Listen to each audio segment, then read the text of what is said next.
नमस्कार दोस्तों, पार्थवी अचीवर्स में आप सभी का स्वागत है।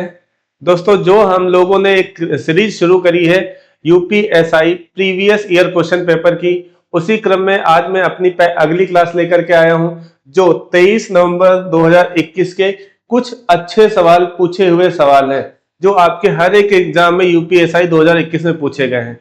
तो आज हमने जो भी शुरू करना है आज शुरू करते हैं, लेकिन उससे पहले आप ये जान लीजिए, जो अभी तक हमने कुछ पीवाईक्यूज की सीरीज कराई हुई है, आप उनको जाकर के जरूर देख लें। वो बेस्ट क्वेश्चन है और उनका बेस्ट सोल्यूशन भी है। ठीक है भाई, तो आज हम अपनी क्लास को शुरू करते हैं। तो पहला क्वेश्चन ये है, देखो, 3 क्रमागत वर्षों के उत्पाद का मूल्य 138, 276 और 345 रुपीज पर लीटर है। एक आम व्यक्ति उस उत्पाद को 15,180 रुपए खर्च करता है, तो 3 वर्षों, कहा गया 3 वर्षों के लिए उसका उत्पाद औसत मूल्य बताना है। इसमें कहा गया 3 क्रमागत वर्षों में, यदि पहले वर्ष का 138 है, दूसरे वर्ष का 276 है, तो तीसरे वर्ष का 345 है, तो हमें एवरेज बताना है। एवरेज के बारे में आप लोग जानते हैं, क्या होता है एवरेज? एवरेज होता है दोस्तों, एवरेज होता है जितने भी वर्ष दिए हुए सभी का योग बटे उन वर्षों की संख्या।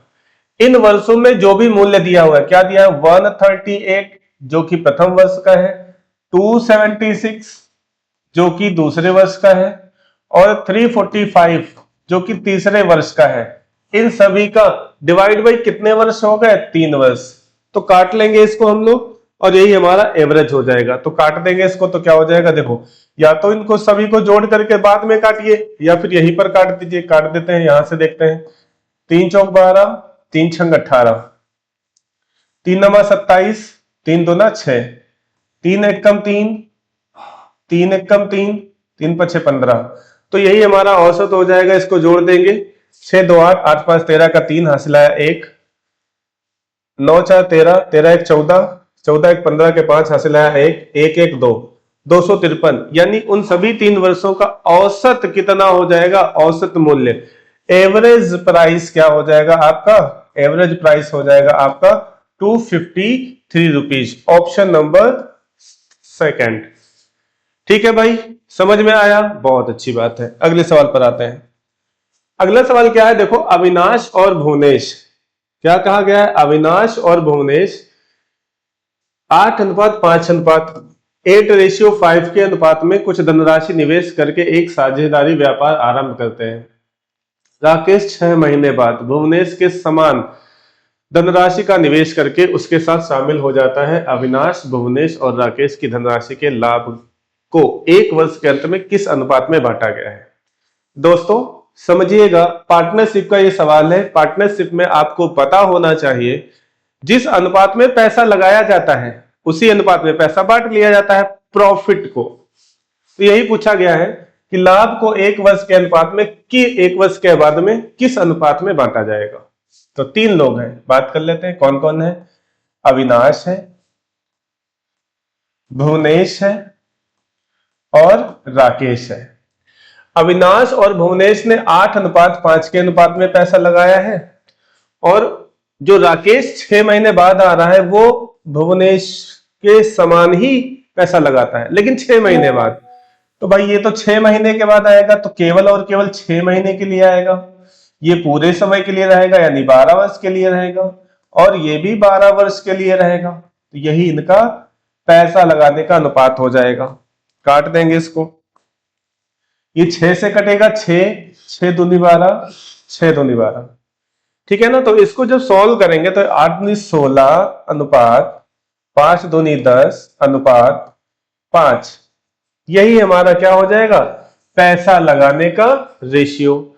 और ये कौन से ऑप्शन में दे रखा है? तो ऑप्शन नंबर सेकंड दे रखा है। ठीक है दोस्तों, चलिए अगले सवाल पर आते हैं। अगला सवाल क्या है?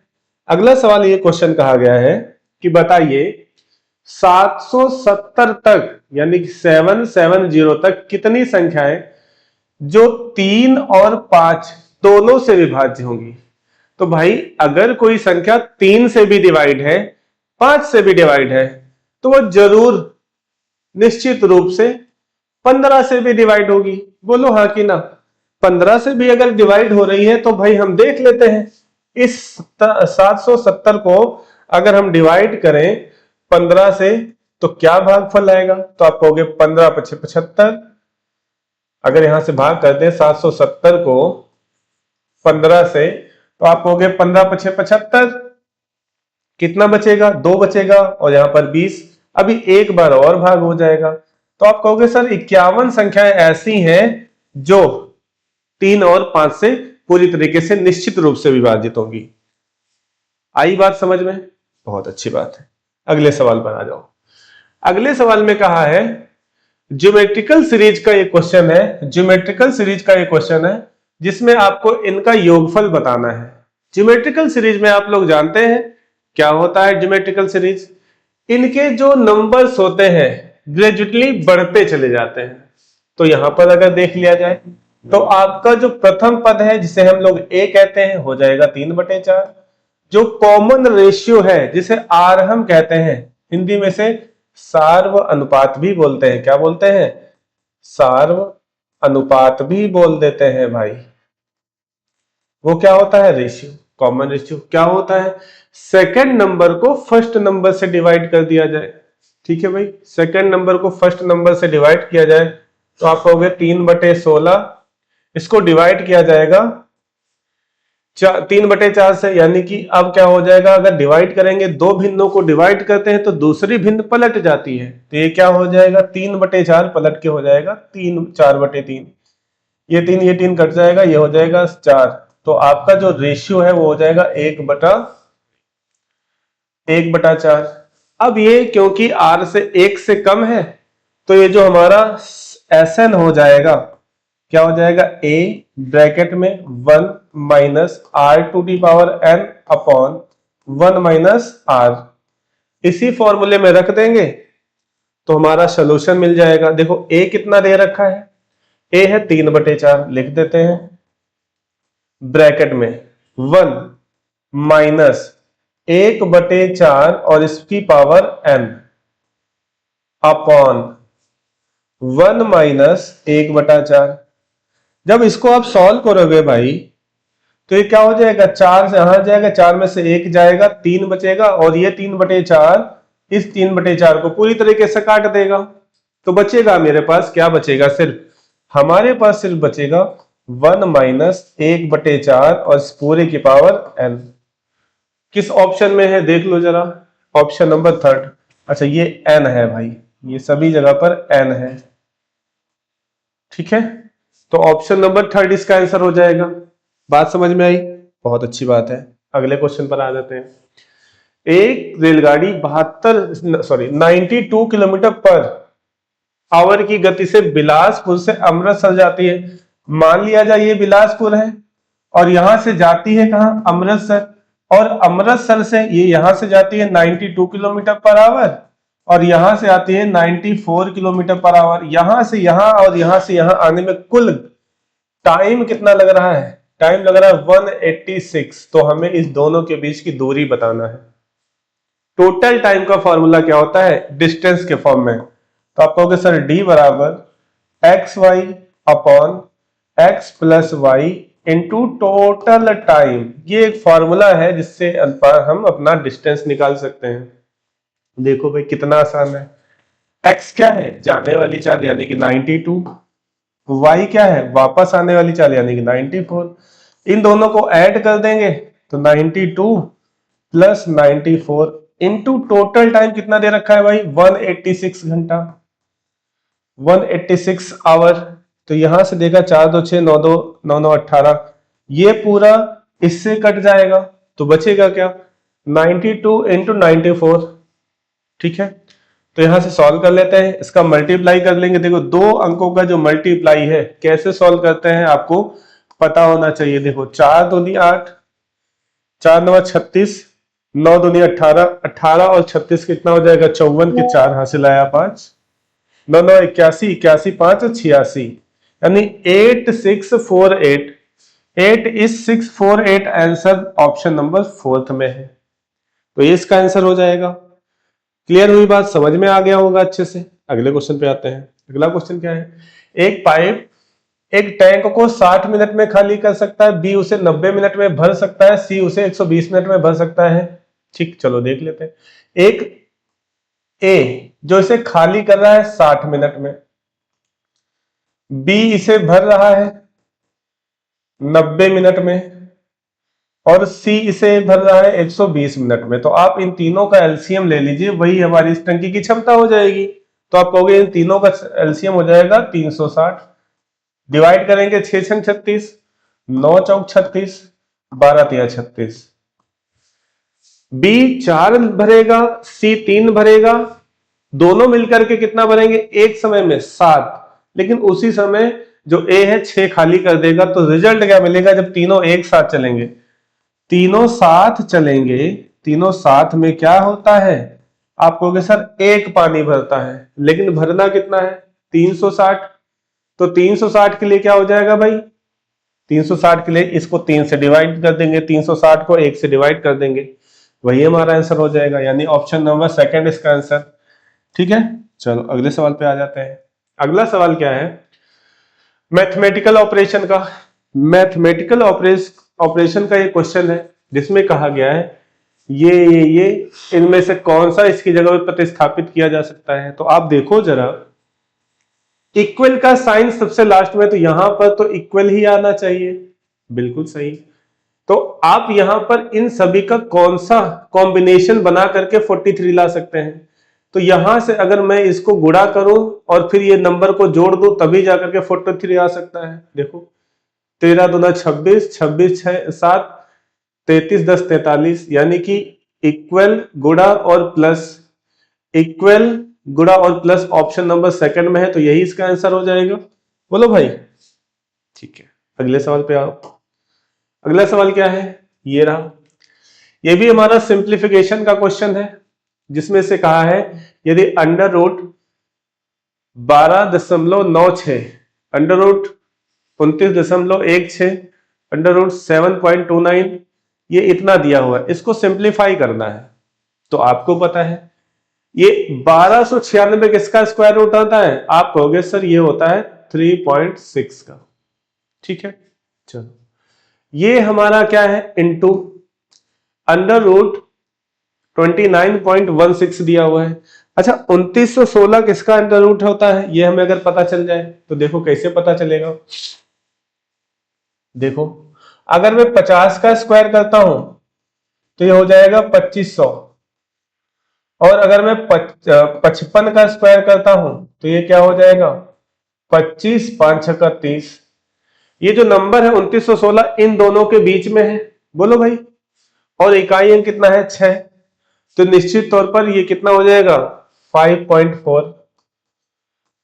ठीक है, डिवाइड बाई,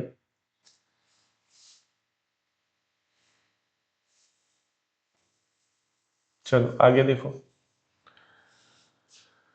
अगला नंबर क्या है? 729, ये किसका होता है? बोलो 27 का, यानी ये हो जाएगा 2.7 का। और ये 51.84 किसका अंडर रूट होता है? इसके बारे में जरा समझो। अगर मैं कहूं 70 का स्क्वायर क्या होता है तो आप कहोगे सर 4900। 75 का स्क्वायर क्या होता है तो आप कहोगे 5 5 25, और 7 में 1 जोड़ करके मल्टीप्लाई करेंगे 7 8 56, यानी ये 70 और 75 के बीच में है। और इकाई अंक कितना है भाई? 4। तो 70 और 75 के बीच में इकाई अंक 4 देने वाला एक ही नंबर है, और वो क्या है? 7.2, यानी कि 7.2 का स्क्वायर होगा। इतनी बात समझ में आ गई? ये बहुत ही बढ़िया तरीका है सॉल्व करने का, इसको सॉल्व कर लेते हैं। बोर्ड मास से सॉल्व करेंगे तो ये सबसे पहले सॉल्व होगा, तो आप कहोगे इसको डिवाइड करेंगे तो 27, 27 2 जा 54 होता है, तो 2 टाइम्स जाएगा। इसका इसमें मल्टीप्लाई कर देंगे तो 7.2 इंटू 7.2। अभी हमने चेक किया है कि 7.2 का स्क्वायर क्या होता है? 51.84, तो ये इसका आंसर हो जाएगा। बोलो है कि नहीं? बढ़िया अप्रोच, अच्छी अप्रोच है। तो आप इसको, अच्छा लगा हो तो आप इसको लाइक करें, शेयर करें, और हाँ कमेंट जरूर करते रहें कि आपको ये क्लास कैसी लग रही है। अगर आपको ऐसा लगे कि हाँ और सुधार करने वाला है तो हम बिल्कुल करेंगे। और आपको कुछ अच्छे कंटेंट दिलाने के लिए आप इस पे जरूर अपनी प्रतिक्रिया जाहिर करें। अगले सवाल पे आते हैं। अगला क्वेश्चन यह है, सिंप्लीफिकेशन का सबसे पहले बोर्ड मास इसमें लगाएंगे। बोर्ड मास में जो ब्रैकेट होता है वो तीन प्रकार का होता है, स्मॉल ब्रैकेट, एक कर्ली ब्रैकेट और बिग ब्रैकेट। यहां पर देखिए स्मॉल ब्रैकेट को सबसे पहले सॉल्व करा जाएगा। इसमें इसको डिवाइड करोगे तो ये 0 से ये 0 कट जाएगा, 15 में 8 जोड़ोगे तो कितना हो जाएगा भाई, आप कहोगे 23। ये हो जाएगा, इतने का जो सोल्यूशन है वो 23 हो जाएगा। अब यहां पे सॉल्व करोगे तो हो जाएगा 31। 31 में से जब 23 जाएगा तो कितना बचेगा भाई, आप कहोगे सर 8। यानी इतने का जो सोल्यूशन है, इतने का जो सोल्यूशन है हमें क्या मिलेगा, 8 मिलेगा। आगे क्या है, आगे 47 प्लस 8, तो हमारा जो रिजल्ट मिलेगा 96 प्लस 47 प्लस 8, 8 7 15 6 21। तो इकाई अंक एक ही ऑप्शन में है और उसी को टिक करके आप आगे बढ़ जाइए, या फिर जोड़ करके निकाल लेंगे तो 151 ही आंसर आएगा। ठीक है भाई, समझ में आ रहा है ना। चलो बढ़िया, आगे देखो, अगले क्वेश्चन पर आते हैं। अच्छा, अगले दो क्वेश्चन एक साथ आए हैं, इनकी भी चर्चा कर लेते हैं, कोई बात नहीं। कहा है यदि प्लस, यदि गुणा का अर्थ हो माइनस, यानी यहां पर माइनस लग जाएगा। प्लस का अर्थ हो गुणा, यानी यहां पर गुणा लग जाएगा। माइनस का अर्थ हो भाग, यानी यहां पर भाग लग जाएगा। भाग का अर्थ हो प्लस, यानी यहां पर प्लस लग जाएगा। तो इनमें से कौन सा सोल्यूशन देकर के हमारा रिजल्ट मिलेगा, तो आप मुझे बताइए। जब आप इसको सॉल्व करेंगे, जब इसको सॉल्व करेंगे तो क्या आ जाएगा, आप कहोगे सर प्लस का 9, ये प्लस का 4 और 5 का मल्टीप्लाई करोगे तो आएगा 20, और आगे माइनस का 9 लिखा हुआ है। ये माइनस का 9, ये प्लस का 9 खत्म हो जाएगा तो रिजल्ट क्या बचेगा, केवल 20। ऐसा सिंपल, वेरी सिंपल। अगले क्वेश्चन पर आ जाते हैं। अगला क्वेश्चन का है, एक व्यक्ति हॉस्टल से 20 किलोमीटर पर घंटे की गति से साइकिल चलाता है तो 17.5 मिनट देरी से पहुंचता है। देरी से पहुंचता है मतलब जाने में से ज्यादा समय लग जाता है। लेकिन अगर वो 24 किलोमीटर प्रति घंटा की गति से साइकिल चलाता है तो ये 17.5 मिनट पहले पहुंच जाता है, मतलब थोड़ा जल्दी स्कूल पहुंच जाता है। टाइम डिफरेंस का क्वेश्चन है, पूछा क्या है, डिस्टेंस के बीच की दूरी क्या होगी। डिस्टेंस से ही तो पूछा है भाई, तो टाइम डिफरेंस का जो डिस्टेंस का फॉर्मूला होता है, क्या होता है, x y upon x minus y into delta t. Delta t का मतलब है टाइम डिफरेंस। ठीक है भाई, चलो किस चाल से जा रहा था, आप कहोगे सर 20 चाल से जा रहा था। कितने से वापस आ रहा था, 24 से। इन दोनों का डिफरेंस 4 ही होगा। अच्छा, जाने में समय देरी पहुंच रहा है, आने में जल्दी, एक बार देरी पहुंचे एक बार जल्दी पहुंचे, तो हम लोग क्या करते हैं, दोनों को जोड़ देते हैं। तो हम भी जोड़ देंगे, इंटू 17.5 हो जाएगा 35 मिनट, क्योंकि मिनट है और ये सभी चालें घंटे में है तो हमें समय भी घंटे में होना चाहिए। लो कर दिया, काट देंगे, 20 3 60, 3 चौक 12 दूना 24, 35 दूना 70। ऑप्शन नंबर फर्स्ट इसका आंसर हो जाएगा। ठीक है भाई, चलो आगे क्वेश्चन करते हैं। अगले क्वेश्चन पे क्या है, अच्छा, सिंपल इंटरेस्ट का 2 योजनाओं में लगाए जाने वाला पैसा है। भाई ये बहुत ही अच्छा सवाल है और हर एक शिफ्ट में पूछा भी जाता है, पूछा भी गया है। तो इसको सॉल्व करने का बेस्ट अप्रोच क्या होगी, कहा गया कि भाई ये जो 23,500 रुपया है इसको 2 योजनाओं में ए और बी में लगाया गया है। तो हम ये भी कह सकते हैं यानी कि ए प्लस बी, ये दोनों मिलाकर कितना है भाई, 23,500 रुपया। अब उसने कहा है ए को 12.5%, बी को 15% से निवेशित किया जाता है तो 2 वर्ष में। कितने वर्षों में, 2 वर्षों में। जो साधारण ब्याज है वो कितना मिलता है, 6700। ठीक है भाई, तो हम भी ऐसा कर लेते हैं। हम ऐसा मान लेते हैं कि जो ए पैसा दिया है, अगर 12.5% एक वर्ष के लिए है तो 2 वर्ष के लिए कितना हो जाएगा भाई, आप कहोगे सर 25%, यानी कि 25/100 प्लस दूसरा पैसा बी है, इसे 1 साल के लिए 15% है तो 2 साल के लिए 30% हो जाएगा बटे 100। और इस प्रकार से उसे कुल कितना पैसा मिला है 6700। अगर मैं इसको सॉल्व करूं तो भाई ये क्या हो जाएगा, इसको सॉल्व करें तो ये हो जाएगा 5 से कटेगा 5 पचे 25, ये 20 पंचे 100, इसको काटेंगे 5 छक्का 30 और ये हो जाएगा 20 पंचे 100। ये इधर चला जाएगा तो मुझे मिलेगा एक equation 5a plus 6b equal to, ये इधर मल्टीप्लाई हो जाएगा तो हो जाएगा 0 0 2 सते 14 के 4 हासिल है 1 2 6 12 1 13, यानी कि 13400। हमें क्या चाहिए, ए चाहिए। अगर हमें ए चाहिए तो मुझे इस बी को एलिमिनेट करना पड़ेगा। तो अगर बी को एलिमिनेट करना है तो क्या कर सकते हैं, पूरी इक्वेशन में 6 से मल्टीप्लाई करते हैं, इधर भी इधर भी। तो जो नया हमारा बनकर तैयार होगा वो क्या होगा, देखो 6a, इसको थोड़ा सा ऊपर कर लेते हैं, 6a plus 6b equal to, इसमें मल्टीप्लाई करोगे 0 0 6 पचे 30 का 0 हासिल है 1, 6 3 18 1 19, 6 2 12 12 1 13। ठीक है भाई, हाँ आपको कि बिल्कुल सही बात है। तो यहां से अगर मैं इसको सॉल्व करूं, यहां पर कुछ गड़बड़ हो रहा है क्या, अच्छा एक जीरो की कमी है, यहां पर एक जीरो की कमी इस वाले की।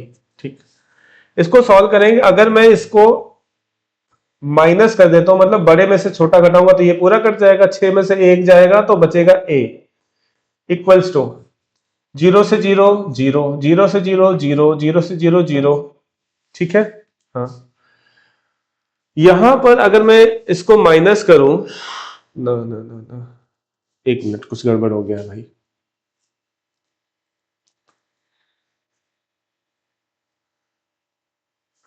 एक बार इसको जरा फिर से सॉल्व करते हैं। ये क्या हो गया, 5a 6b इक्वल टू, यहां मल्टीप्लाई करेंगे तो 0 0 0 2 से 14 4 हासिल लगा 1 2 6 12 1 13। ठीक है, 6 का गुणा करेंगे 0 0 6 पंचे 30 का 0 हासिल है 3, 6 3 18 18 3 21 का 1 हासिल है 2, 6 3 12 तो 14। अच्छा ठीक, ये अब सही है, 6a प्लस 6b। हाँ अब जो है माइनस कर दीजिए, ये खत्म हो जाएगा तो बचेगा केवल a, बड़े में से छोटा घटेगा, यहां पर बड़े में से छोटा घटेगा तो देखो 0 0 0 और यहां पर एक, यहां पर हासिल लेंगे 11 में से 4 जाएगा तो बचेगा कितना 7, और यहां पर 13 में से 13 गया तो 0, यानी a का मान कितना हो जाएगा 7000। a का मान हो जाएगा 7000, ऑप्शन नंबर सेकंड में है। ठीक है भैया, चलो थोड़ा सा कैलकुलेशन मिस्टेक हो गई थी, आप लोग इसको देख लीजिएगा। आगे बढ़ जाते हैं अगले सवाल पर। एक दुकानदार 2 बैगों को 5500 5500 प्रत्येक की दर से बेचता है। ये बात पे ध्यान दीजिएगा, प्रत्येक दर से बेचता है, सेल करता है।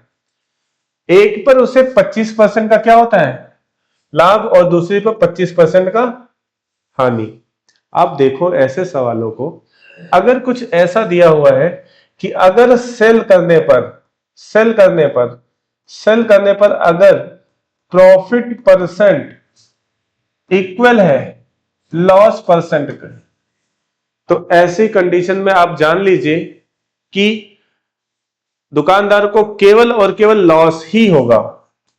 और वो लॉस परसेंट कैसे निकालेंगे, जो भी प्रॉफिट या लॉस परसेंट का वैल्यू दिया है, यानी कि जो 25 दिया है, इसका स्क्वायर करके डिवाइड बाई 100 कर दीजिए, वही इसका आंसर हो जाएगा। देखिए 25 का स्क्वायर होता है 625 और 100 से डिवाइड कर देंगे तो क्या हो जाएगा भाई दशमलव, यानी 6.25% की क्या हो जाएगी हानि।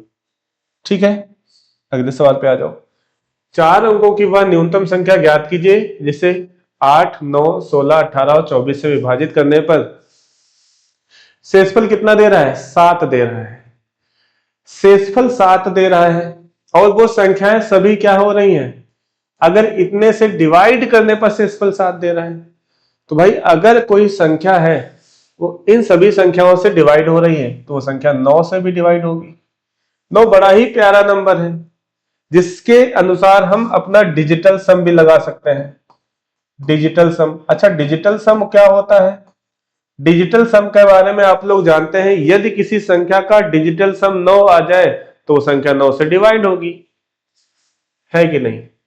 और अगर नहीं डिवाइड है तो कुछ ना कुछ शेषफल देगी। और इस सवाल में कहा गया है कि ये शेषफल 7 दे रही है। तो देख लेते हैं किस ऑप्शन में शेषफल 7 मिल रहा है। तो डिजिटल सम चेक करो, 8 1 9, ये संख्या तो 9 से डिवाइड होगी, शेषफल 0। 5 5 10 1 11, डिजिटल सम आया 11। इसको अगर हम 9 से डिवाइड करें तो रिमाइंडर कितना मिलेगा? शेष मिलेगा 2, लेकिन 7 चाहिए, तो ये भी आंसर नहीं होगा।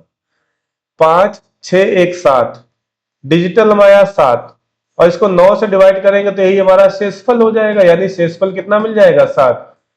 अगर किसी छोटी संख्या को बड़ी संख्या से भाग किया जाए तो वही छोटी संख्या शेषफल हो जाती है। तो हमें शेषफल 7 चाहिए, तो इसी ऑप्शन में है, आगे चेक करने की जरूरत ही नहीं है। तो ये बेस्ट अप्रोच है। नहीं तो अगर इसको आप करना चाहते हो तो इस 9 8 16 24 इन सब का एलसीएम लोगे तो एलसीएम क्या हो जाएगा भाई?